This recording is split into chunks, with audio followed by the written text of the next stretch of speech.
mais uma vez, obrigado pela sua pessoa, convidado, nosso amigo, que você volte mais vezes. Estamos numa sequência de algumas mensagens falando sobre a Igreja Viva. Pastor Emerson falando sobre o texto de João capítulo 15, né? Eu tenho aqui o esboço da mensagem dele, toda escritinha aqui, olha, toda esboçada, e poderia repetir boa parte dela, que eu acho que você, igual eu, não está lembrando mais o que foi falado, né? Então, se tiver igual eu, com a mesma memória que eu tenho, você não está lembrando quase nada. Mas eu estou lembrando quase tudo, está aqui, ó.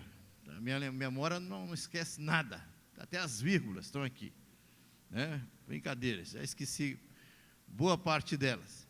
Mas nós estamos falando da Igreja Viva, a Igreja de Cristo, e a videira como a Igreja de Cristo, a parte viva, né? A treliça é a parte da estrutura e nós somos a videira, né? Nós somos os ramos, e quem está ligado na videira produz frutos. Então, a nossa palavra, a palavra do pastor Emerson, domingo à noite, foi nesse sentido, né? De explicar essa parte aí. Então, é necessário estarmos ligados na videira. Se não estamos ligados a ela, nós não produzimos frutos. Amém? Então vamos ler João capítulo 15, mais uma vez. Minha tradução é atualizada, de 1 ao 7. Eu vou falar um pouco mais com respeito a um fruto, pelo menos não ao fruto do Espírito, mas o fruto que nós temos que estar produzindo ligados a essa videira que é Jesus Cristo. Eu sou a videira verdadeira e meu Pai é o agricultor. E todo ramo que, estando em mim, não der fruto, ele corta. E todo o que dá fruto, ele limpa, para que produza mais fruto ainda. Vós já estáis limpos pela palavra que vos tenho falado. Permanecei em mim e eu permanecerei em vós. Como não pode o ramo produzir fruto de si mesmo, ele não permanecer na videira, assim nem vós o podeis dar, se não permanecerdes em mim. Eu sou a videira, vós os ramos. Quem permanece em mim e eu nele, esse dá muito fruto, porque sem mim nada podeis fazer. Se alguém não permanecer em mim, será lançado fora à semelhança do ramo, e secará, e o apanho, e lanço no fogo, e o queimam. Se permanecerdes em mim, e as minhas palavras permanecerdes em vós, pedireis o que quiserdes, e vos será feito. Se permanecerdes em mim, e as minhas palavras permanecerem em vós, pedireis o que quiserdes, e vos será feito. Amém. Senhor, muito obrigado pela sua palavra que é abençoada, Senhor. É a palavra que tem nos mostrado que o Senhor como a videira, nós como ramos, e ligados no Senhor, nós produzimos muitos frutos. E acredito que o Senhor quer nos relembrar algumas coisas aqui hoje.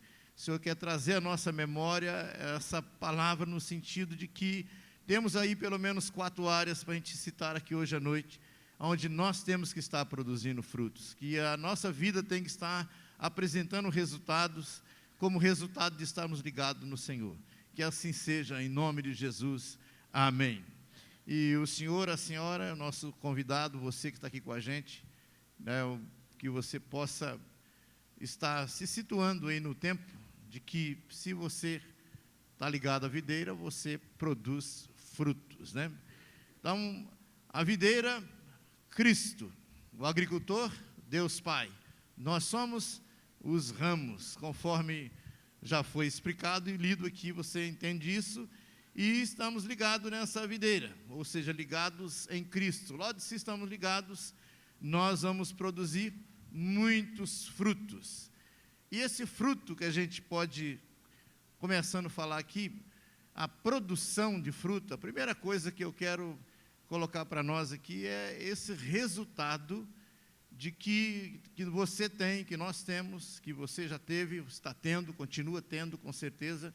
Quem está ligado em Cristo, aqueles que estão ligados a Jesus, continuam produzindo fruto. Então, não é uma coisa que acontece na conversão e aí nós murchamos ou secamos. Pelo contrário, aqueles que estão ligados em Cristo, a Bíblia fala aqui, João 15:2, que ele é limpo para que ele continue produzindo mais frutos.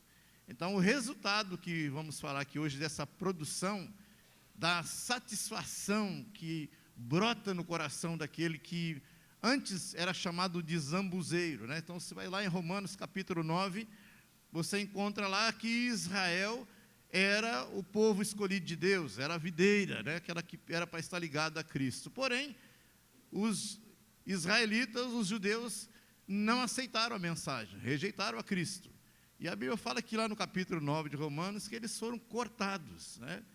E nós éramos então chamados de zambuzeiros, né? Eram os zambuzeiros, e enxertados na videira verdadeira. Então aí o zambuzeiro, que somos assim chamados, então fomos então ligados à videira. A partir de então, começamos então a ter os resultados da presença de Deus. Aquilo que o gentil, que aquele que não conhecia, passou a ter de experiência, foi esse ser inundado do amor de Deus. E inundado pela presença do Espírito Santo, inundado pela presença da pessoa de Deus no coração. E isso eu quero reforçar mais uma vez, dizendo o seguinte, que não é uma situação para o tempo de conversão. O tempo de conversão marcou para nós, porque nós antes não tínhamos esse tipo de experiência. E aí vivemos com Cristo aquele momento em que o Espírito Santo entrou na nossa vida. E é um marco, é um momento que, se você volta no tempo, você se lembra. Mas não é um marco para uma experiência, é um marco para que você tenha essa experiência permanente na sua vida, porque o Espírito não foi tirado. A presença de Deus não foi afastada do seu coração. Portanto, o fruto do Espírito, essa produção da satisfação, da alegria, dessa presença, desse prazer de Deus na sua alma, não pode cessar, não pode deixar de produzir.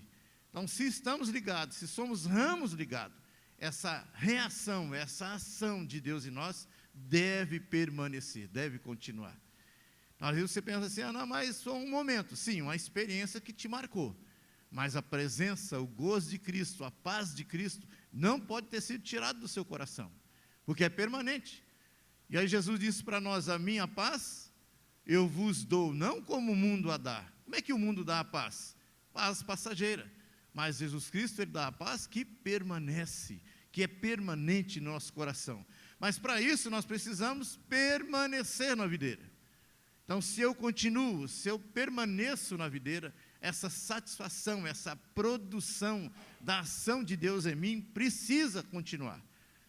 É necessário que continue. É um resultado, vamos dizer assim, automático. Né? Como se diz, estamos ligados, o efeito disso, o efeito da presença de Deus, é essa alegria, esse prazer, essa abundância de Deus em nós. O caso contrário de quem não está ligado, da improdutividade, é a escassez, é a tristeza, né? Ou seja, são as necessidades, insegurança, aquele estado que o coração do homem tem normalmente, que pode ter coisas em torno da sua vida, porém ele não tem essa segurança interior. Nós estamos falando da alma, do cerne do homem, aonde as coisas, pessoas ou situações não batem lá. Só quem pode alcançar é a ação de Deus no nosso coração. Então, quem não tem, não percebe, não sente essas coisas, portanto, não tem essa abundante alegria da presença de Cristo. Então, uma abundante alegria, a abundância de vida, porque Cristo é a fonte dessa vida, e Ele está ligado a nós e nós ligados a Ele. Então, aqueles que estão em Cristo, ou seja, melhor, aqueles que não estão em Cristo, eles não sabem o que é essa vida abundante. Não tem ideia. Não tem ideia. A pessoa que não está em Cristo, ele não consegue mensurar o que vem ser essa experiência. Mas para você que já está em Cristo, teve a experiência do novo nascimento, com certeza você sabe o que é. Quem não tem Cristo não sabe. Porque a vida da pessoa que não está em Cristo, ela é embasada nas coisas, né? Ou pessoas, ou conquistas pessoais. A vida da pessoa está embasada em quê mesmo? Em coisas, do que se adquire, né? Ou pessoas que se tem ou que se domina de alguma forma. Mas aquele que está vivendo dessa forma, ou pensando em alcançar alguma coisa que ele possa contar como vitórias na vida, ou sucessos na vida, mas são coisas que são passageiras e que não enche, não preenche o coração do cidadão, do homem. Não preenche, não toca na alma, não toca no seu ser. Então, quem não é nascido de novo, quem não está ligado na videira, não sabe o que é isso, não conhece isso. O que é, na verdade, né, fica ali tateando como se alguma coisa pudesse ajudá-lo. O apóstolo Paulo, uma das cartas ele escrevendo, ele fala isso, que aprendi a viver contente em todas as situações. Aprendi a viver contente em todas as situações, tanto na escassez como na fartura como na escassez.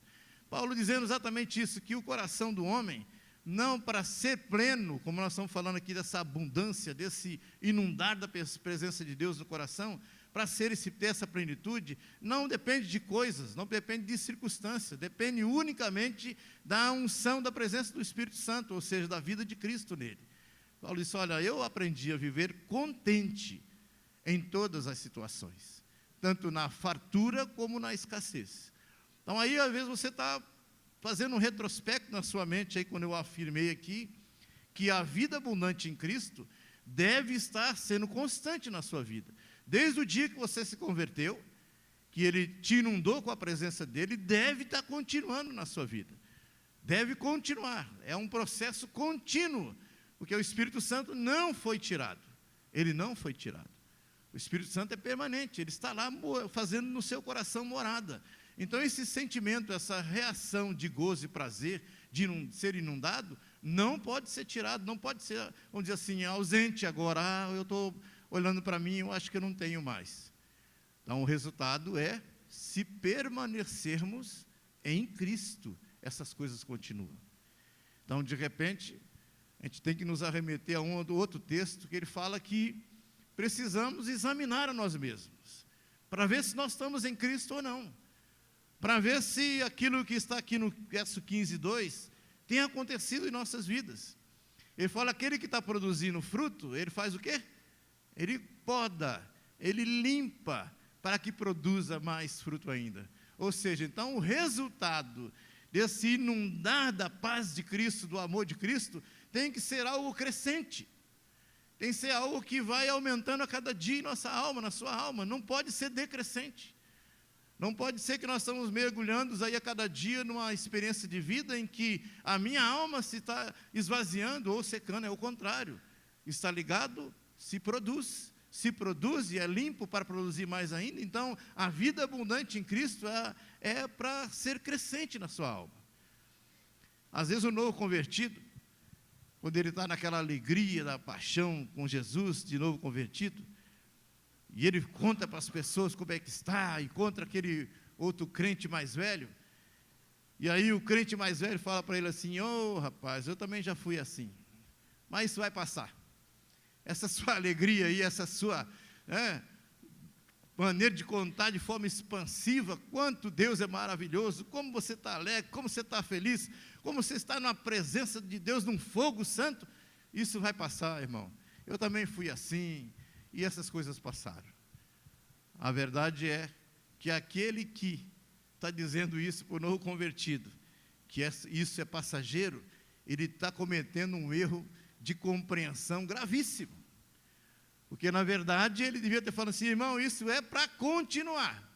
Porque lá no Apocalipse tem uma exortação, onde ele diz, eu tenho uma coisa contra você. Você abandonou o seu primeiro amor. Aquele fogo, aquele desejo de estar na presença de Deus, aquele desejo de estar na leitura da palavra, de estar congregando, de estar falando do amor de Deus, de estar compartilhando da fé, não era para ter diminuído. Era para ter acrescido no coração e na alma, não era para ter diminuído. Então quem fala isso é porque ele precisa se examinar, se ele está em Cristo, se ele continua com Cristo, porque o fruto é resultado de permanência, é resultado de permanência. Que bom a gente poder pensar nisso, e podemos falar para Jesus hoje à noite: Senhor, eu acho que estou precisando de que o Senhor me limpe, que o Senhor venha podar meu coração, se tem algo que não está permitindo que o Senhor venha frutificar a minha alma, que o Senhor venha limpar meu coração. Então essa é o estado, aquela abundante vida que nós falamos aqui. Olha, a primeira coisa é isso, é a maneira de como Deus preenche nosso interior, preenche nosso coração. Essa é a primeira área, a primeira parte que nós compreendemos e entendemos como Deus é maravilhoso, como Ele enche nosso ser, como Ele preenche nosso ser. E a primeira pessoa que percebe dessa vida abundante é você.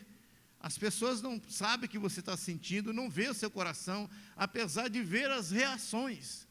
Ver as reações. Ao olhar para um crente que está vivendo na abundância em Cristo, é fácil perceber por que ele está daquele jeito, irradiando uma alegria diferente. É percebível. Então, às vezes as pessoas percebem, mas você é o que sente, você é o que sabe daquilo que Deus está colocando no seu coração. E essa é uma área de conflito que a Bíblia diz, área de conflitos. E aí a gente entende que diz lá em Gálatas capítulo 5, 16, né? Digo, porém, andai no Espírito e jamais satisfareis a concupiscência da carne. Então ele está dizendo assim, digo, porém, andai no Espírito aqui em letra maiúscula, confere depois na sua Bíblia, Gálatas capítulo 5, 16. Andai, porém, no Espírito e jamais satisfareis a concupiscência da sua carne. Ou seja, andar no Espírito de Deus.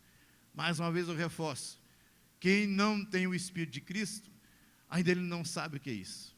Nem essa luta ele percebe, nem essa batalha ele percebe. Porque aquele que não está no Espírito de Cristo, não tendo o Espírito de Cristo, ele já vive na carne. Então a sua carne já predomina, a sua carne já o domina, a sua carne já diz o que tem que fazer ou deixar de fazer. Então a sua carne já ordena, os seus pensamentos já são governados pelos frutos da carne. Então não tem impasse, não tem conflito. Se você é um que vive em conflito, é isso que a Bíblia está dizendo, porque você é de Cristo, você tem o Espírito de Cristo, então você tem batalha. Porque é o Espírito, em letra maiúscula, Espírito de Deus, batalhando contra a nossa carne. É o Espírito dizendo como nós temos que andar, e a nossa carne falando assim, o que eu quero é outra coisa. Então há um conflito entre a nossa carne e o Espírito Santo. Portanto, se você ainda não tem o Espírito de Cristo, você não sabe o que é isso.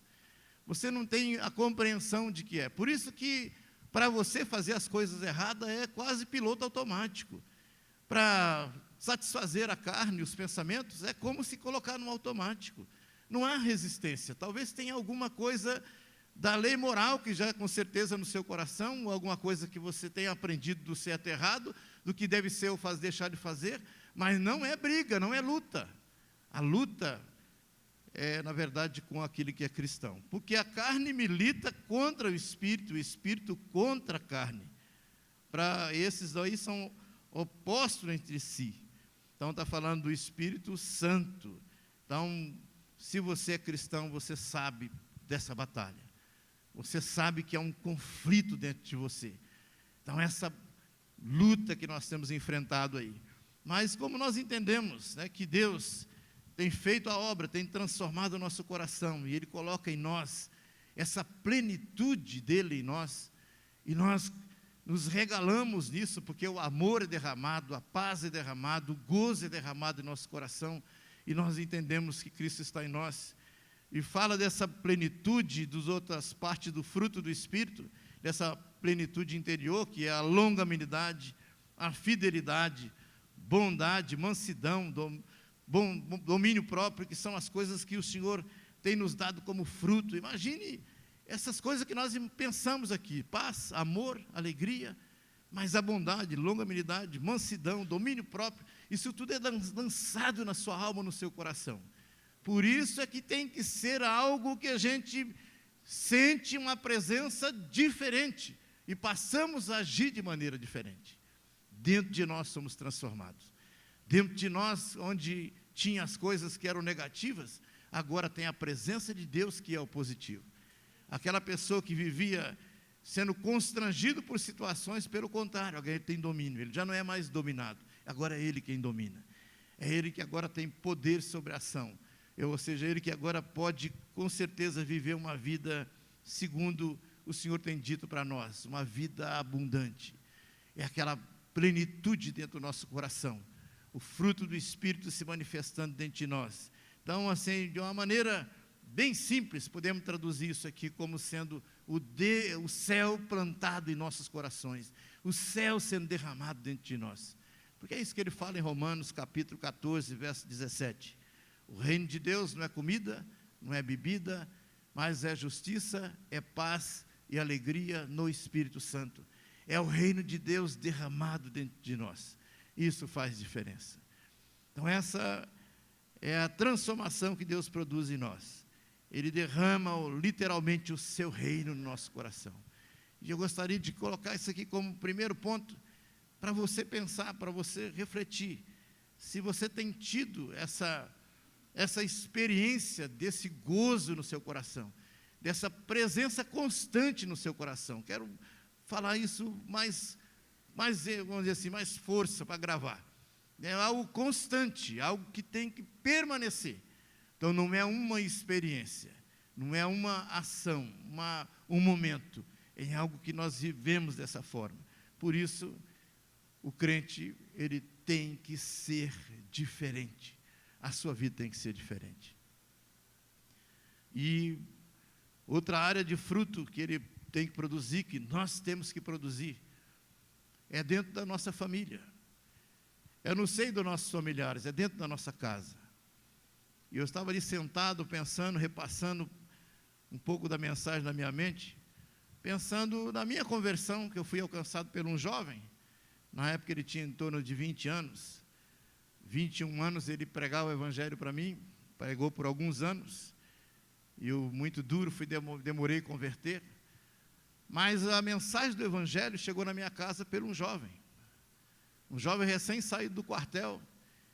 E ele conheceu a Cristo, a sua vida transformada, ele trouxe o evangelho para dentro de casa. E ele viveu o cristianismo puro e simples. E quando eu olhava para ele, meu irmão mais velho que eu, e eu olhava para mim, eu falei assim, esse cara tem algo que eu não tenho. Eu preciso ter isso que ele tem. Mas só que eu não queria a religião dele. Mas a vida dele falava para mim de uma maneira que não tinha como eu calar isso, porque a voz dele eu calava, mas a vida dele eu não tinha como calar. As suas atitudes não tinha como eu calar. O gozo que ele tinha da presença de Cristo não tinha como eu calar. Ele abrindo a Bíblia, ou com a Bíblia fechada, ele falando ou não falando, o Evangelho era pregado para mim de uma maneira poderosa. E aí eu entendo que isso é fato e verdade. O Evangelho não é só palavras, mas como Paulo diz em Romanos, o Evangelho é o poder de Deus para aquele que acredita crer. E se nós cremos, temos dentro de nós o poder de Deus. E que se você não fala, se você não prega, se você não está fazendo, mas a sua vida ela tem que estar pregando. O testemunho de Cristo em você, o gozo de Cristo, a paz de Cristo, o brilho de Cristo, porque Ele fala que você é luz, que nós somos sal. Então essas coisas têm que estar refletidas em nós. E aí quando nós chegamos no lugar onde impera as trevas, a luz de Cristo que está em nós precisa brilhar. E ela precisa refletir. E era isso que acontecia com aquele jovem. E aí eu quero falar para você, jovem, que aí, quem sabe seus pais são crentes, quem sabe não. Seus irmãos são crentes, quem sabe não. E é você com a sua vida testemunhando, é você com o seu testemunho, porque dentro da nossa casa é o nosso primeiro campo missionário. É onde nós somos chamados para ser evangelista, o principal evangelista. Não sou eu o pastor, não é o presbítero, não é o diácono, não é o irmão, não é o crente no trabalho, ou o colega da escola, que tem a responsabilidade maior de ganhar o seu ente querido para Jesus. A responsabilidade maior é sua que é crente, é sua. Mas se você tem essa vida abundante de Cristo, e a luz que há em Cristo, de Cristo em você, ela vai refletir, ela vai com certeza iluminar nas trevas, e fazer a diferença. E nossos familiares vão olhar para nós e vai dizer assim, olha, essa pessoa é diferente. Ele é mais que um religioso, é mais que um crente, ele é mais que uma pessoa que frequenta uma igreja tão abençoada e boa como ela é a igreja Betânia. Com certeza, com certeza. A vida abundante, essa graça de Deus dentro de nós, ela reflete. As pessoas olham para nós e percebem isso. E aí, com certeza, você tem aí o seu primeiro campo missionário. E é um campo difícil, não é fácil. Porque dentro de casa, a gente se conhece bem. A gente sabe que a tolerância anda no limite, né? Para se falar de forma que não deve, a paciência que às vezes falta, enfim.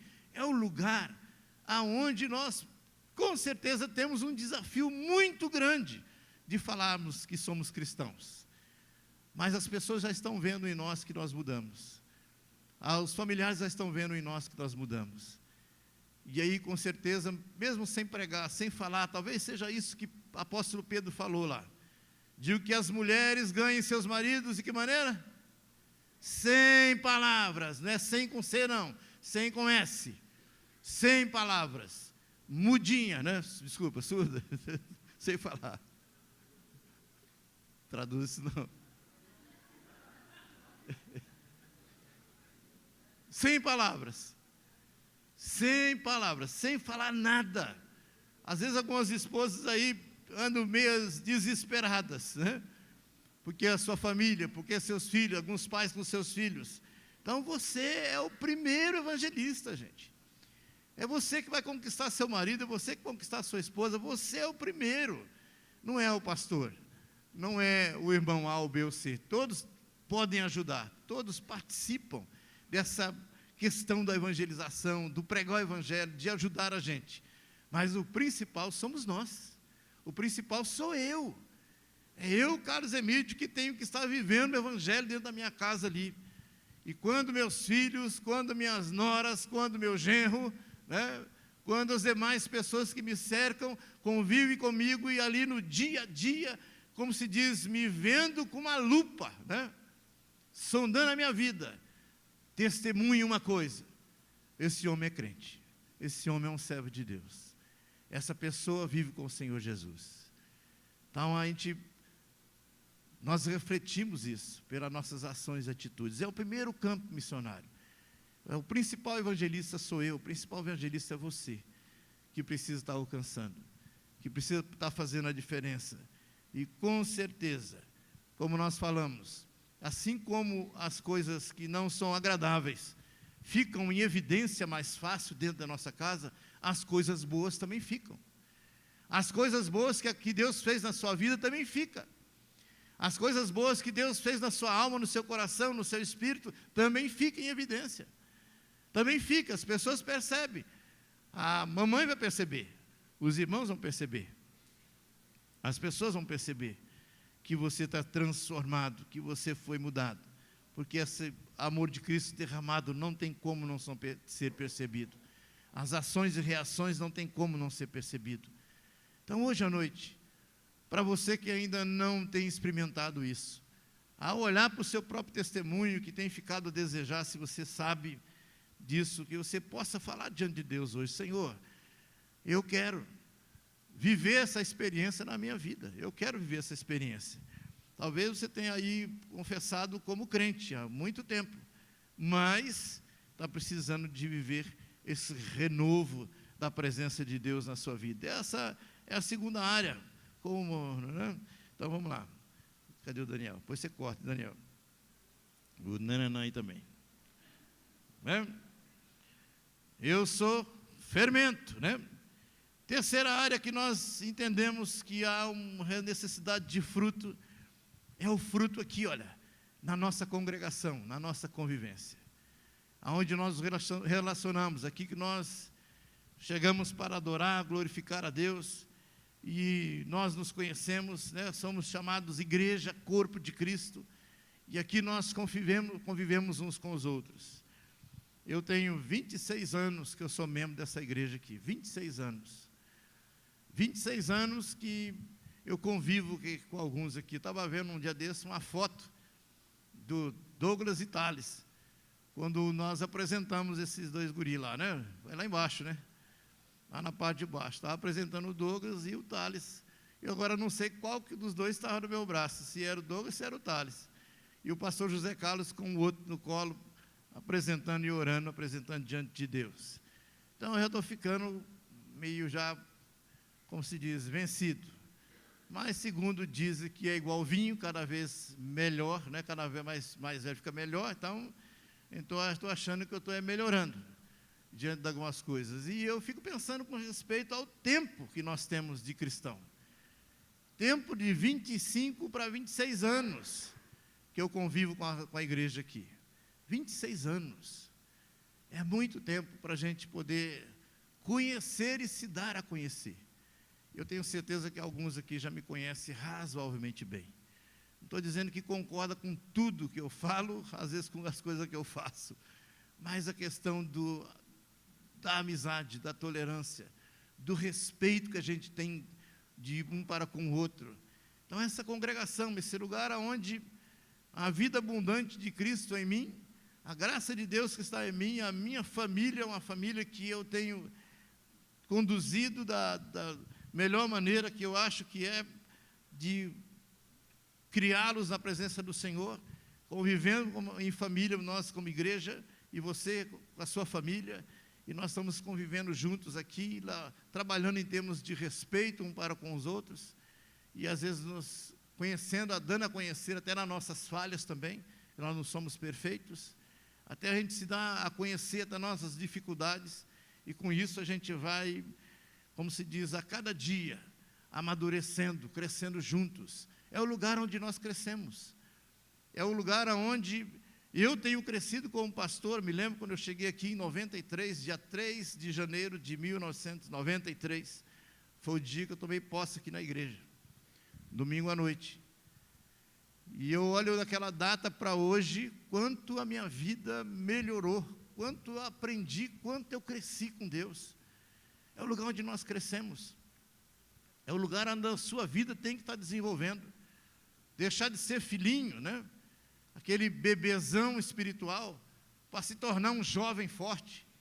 O tempo está passando, os dias estão passando, você deixar de ser jovem forte para se tornar pai espiritual.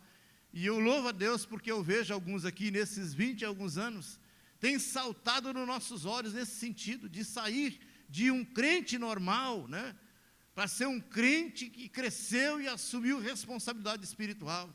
Sabe o que é isso? Não só está ouvindo o Evangelho, mas tem praticado o Evangelho, tem permitido que o Espírito Santo limpe e ajude-o a crescer, a compreender o Evangelho, a entender que há responsabilidades, que o Senhor te concedeu talentos, que o Senhor te concedeu dons, que o Senhor te concedeu ministérios, para que assim nós possamos nos edificar.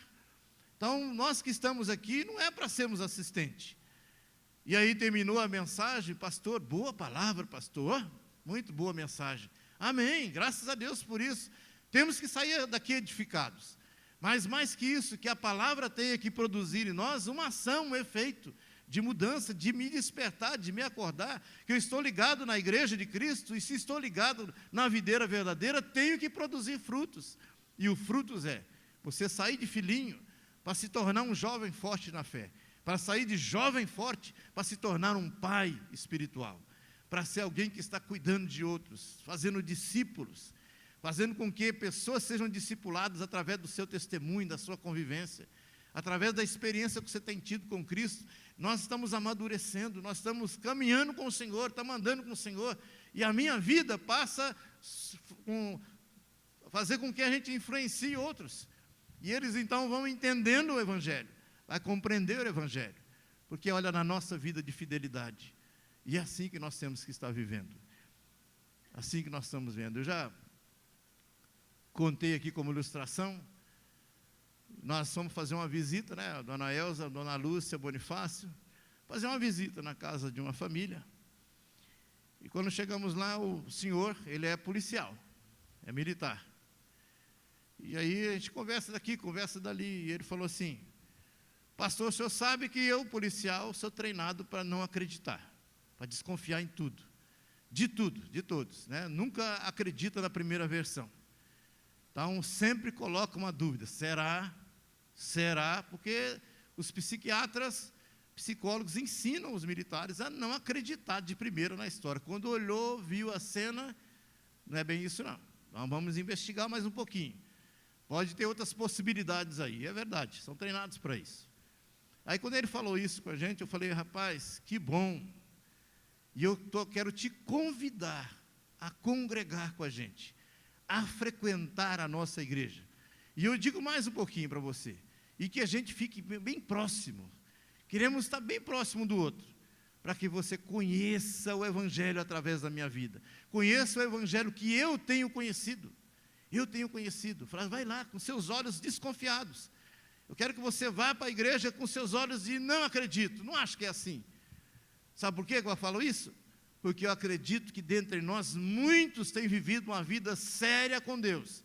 Estão vivendo uma vida de testemunho cristão e que não tem vergonha de se expor como cristão, de se expor como um servo de Deus. Então acho que nós entendemos isso, onde uma igreja, onde várias pessoas têm aceitado o desafio de viver como cristão. E quando nós saímos daqui, continuamos crente. Quando nós enfrentamos batalha, continuamos crente. Nós enfrentamos lutas, continuamos crente. Nós não desistimos de ser crente. A gente tem vivido a nossa vida cristã. E aí, com certeza, muitos de nós aqui podemos falar isso. Somos um corpo, somos uma igreja, que vivemos numa unidade, numa só fé, debaixo do mesmo senhorio, mesma liderança, mesmo cabeça que é Cristo, para assim a gente poder falar com as pessoas, olha, venha para cá, venha para perto de nós. Então, se há alguma coisa que eu preciso vigiar na minha vida, que isso seja feito. Quarta coisa, que nós temos como igreja a ser desafiados.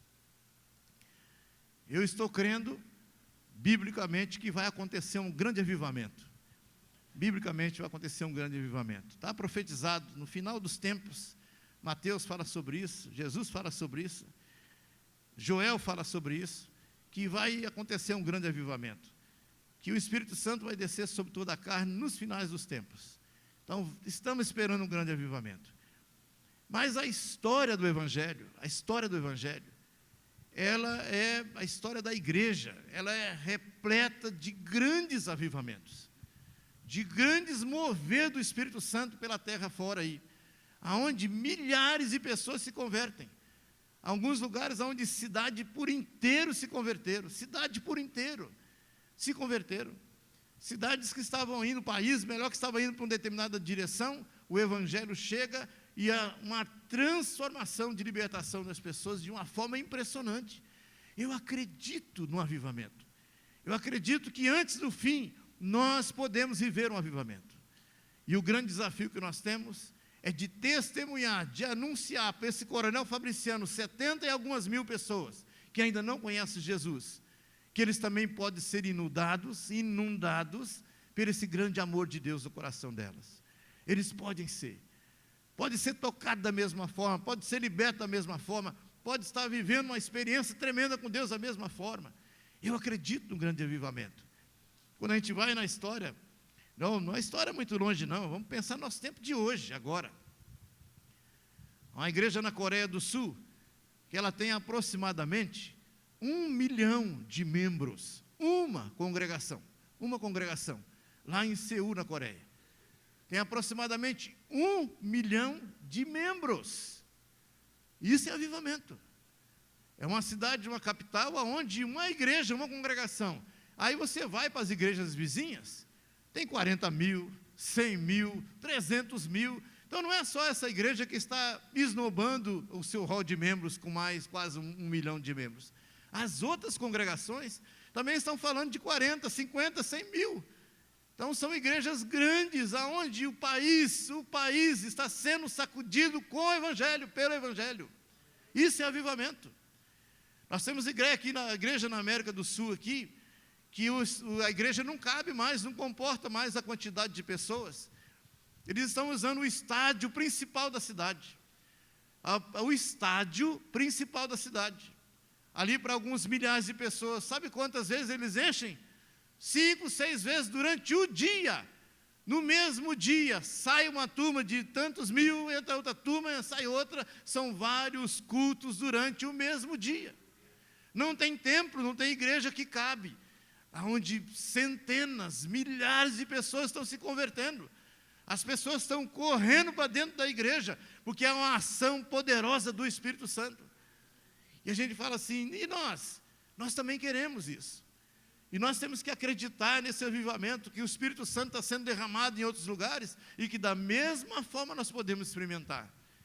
Podemos olhar para nós e dizer, Senhor, eu já tenho sido cheio da sua presença, do seu amor, quero continuar sendo renovado, mas eu quero da abundância do Espírito Santo na minha vida. Eu quero ser pleno do Espírito Santo. A igreja do Senhor Jesus, viva e que dá frutos, ela precisa alcançar almas. Ela precisa alcançar os perdidos. Nós precisamos fazer diferença com aqueles que não são crentes. E a maneira pela qual vamos fazer é ligados em Cristo e cheio do Espírito Santo, cheio da presença de Deus. E essa maneira como nós vamos fazer a diferença. E aí eu olho para mim e digo, Deus, muito obrigado, porque eu faço parte dessa igreja, Eu sou um raminho, sou um pequeno ramo. Quem sabe Deus te levanta como grande avivalista. Porque Ele usa homens, usa mulheres também. Então, quando você olha na história, quando nós estávamos parecendo que perdidos, Ele levantou Martinho Lutero, levantou um homem chamado Martinho Lutero, um padre, revolucionado, impactado pelo poder da palavra, transformado pelo Espírito Santo, começa a pregar o Evangelho, e hoje o Evangelho chegou até nós por causa da mão daquele homem, chamado Martinho Lutero. Mas tem outros da história. John Wesley, na Inglaterra, um cidadão, filho de pastor, que sai como missionário para os Estados Unidos e volta depois meio cansado, atabalhoado, e na viagem de volta, que era de navio, ele se converte. O cara era filho de pastor, religioso dos bons, se torna pregador do Evangelho, vai como missionário para os Estados Unidos, mas na volta dos Estados Unidos é que ele se converteu. Aí ele experimentou a vida abundante em Cristo. Antes ele conhecia a religião, mas agora ele conhece a vida abundante de Cristo nele. E o Espírito Santo enchendo a sua vida. Ganhou milhares para Jesus na Inglaterra e Reino Unido, que você conhece aí. Avivamento por todo canto, que chegou por vários cantos da terra até o Brasil, que é a chamada igreja metodista, é fruto do trabalho de John Wesley. Até hoje. Resultado da vida dele. Um homem, uma pessoa, que se deixou ser usado, se deixou ser impactado. Gente, o Espírito Santo de Deus tem falado para a gente o seguinte: Deus quer realizar um avivamento. Avivamento acontece, primeiro, no coração de Deus, pela vontade dEle. E segundo, quando Ele acha homens e mulheres cujo coração estão prontos, dizendo, Senhor, queremos isso em nós. Queremos isso na nossa igreja. Nós queremos isso sobre o nosso coração. Deus quer produzir avivamentos. E é Ele quem faz. É só Ele quem faz. Nossa vontade não faz. Por mais que você tenha vontade, você não produz avivamento. Nós juntos aqui, podemos gemer 24 horas, não produzimos avivamento. Porque nasce no coração de Deus. E do coração de Deus, Ele revela no seu tempo para nós. Aí Ele olha para a igreja e conhece pessoas, Ele conhece o coração de pessoas cujos corações são sedentos de desejo de ver. Deus, eu quero ver almas salvas. Eu quero ver almas salvas. E Ele faz a obra no coração da igreja. Então você precisa apenas permanecer nele. Tem outros grandes homens, como o D.L. Moody, que ganhou 1 milhão de almas para Jesus. Um pregador ganhou 1 milhão de almas para Jesus. Carlos Finney e outros nomes aí da história. Uma pessoa que Deus usou para revolucionar cidades inteiras, país, influenciando de uma forma tremenda. Então eu acredito que Deus está falando para nós, igreja aqui, Betânia, nossa congregação, eu quero fazer um grande movimento a partir da vida de vocês nessa cidade, Coronel Fabriciano, e vamos continuar com nossas perninhas miúdas aí, pequena, em direção de alguns campos missionários, como a gente já tem feito. Então Deus está falando assim, olha, eu quero produzir frutos, e muitos frutos. Porque Ele não está falando apenas de 1, de 2, mas é muitos frutos, mas é muito fruto. E eu quero ser esse raminho, né? Eu vi uma foto esses dias agora, de alguém lá de Israel, não sei quem foi que mostrou essa foto para mim, ou postou aonde? Lembra essa história na Bíblia, lá em Juízes? Fala que tinha caixa de uva, que era 2 homens para carregar. Eu vi uma foto dessa nos dias de hoje. Dias de hoje, lá em Israel, um cacho de uva que parecia maior que um cacho de banana. Eu falei, gente, isso existiu e existe até hoje. Então, quando eu penso nos frutos, é isso. Eu penso em frutos que o Senhor quer que a gente produza, mas não é genérica, conforme o pastor Emerson pregou lá. É uvas com sementes, porque a genérica não tem semente, né? A genérica não produz, ela não reproduz. A uva genérica, ela não tem caroço. Você vê que você mastiga algumas uvas, ela não tem caroço. É a chamada genérica. Eles conseguiram tirar o caroço dela ali. Então, ela não reproduz. Ela não gera vida. Mas, essa uva da videira verdadeira, essa deve produzir frutos. E frutos com semente. E semente que vão produzir muitas outras vidas para Cristo aí. Então, que você possa pensar nisso. E o segredinho, para nós encerrarmos aqui, estou encerrando agora, tá? Para nós encerrarmos. O segredinho é permanecer em Cristo. Fala no verso 7. Se permanecerdes em mim, e as minhas palavras permanecerem em vós, pedireis o que quiserdes. Mas se permanecermos, estamos ligados a Ele. Portanto, fazendo aí um exame de coração, de consciência, que você possa estar pensando agora, estou eu produzindo frutos, e muito fruto. Então, que você continue, porque o Senhor quer derramar da bênção dele através da sua vida. Amém?